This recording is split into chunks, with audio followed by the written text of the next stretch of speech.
There's a big push at the state capitol to arm security forces at all of the state's 12 community colleges. Hi, everybody. I'm Darren Kramer. Scott McDonald has tonight off. I'm Ann Nyberg. The big universities like Yale and UConn have armed police, but on the state's sprawling community college campuses, guards do not have weapons. And some students and teachers want that to change. Chief political correspondent Mark Davis has the latest for us tonight live. Mark.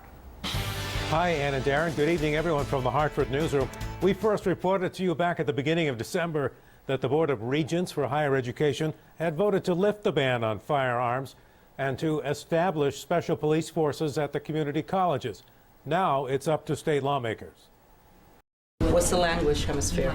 The left. Over 50,000 students attend one of the 12 community colleges in Connecticut. From Gateway in New Haven to Capitol here in Hartford, the system is preparing the next generation workforce for the state.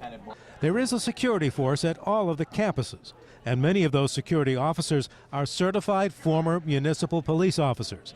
But by policy and law, they are forbidden to carry firearms. I know these guys, I trust them, and I trust their capability with a firearm. Because of recent events around the country, most of the community college administrators and their public safety officers feel the time has come. To have an armed weapon on campus is necessary these days because of, obviously what has been happening over the years. It makes me a little bit nervous. We're in downtown Hartford, and we have to address many unusual situations at this campus.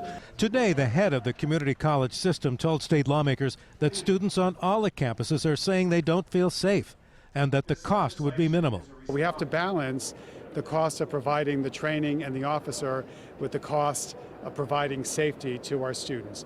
Ojakian says that armed security on the campuses would have a deterrent effect and would also increase response time should a gun incident happen. And he says this is a personally difficult decision for him in his new job. I was the governor's chief of staff during Sandy Hook, and I know how the whole landscape of our state changed because of that unthinkable and horrific act.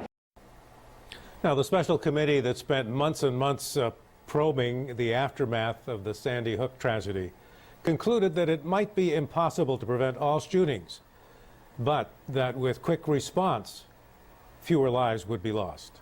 Live from the Hartford Newsroom, Mark Davis, News 8.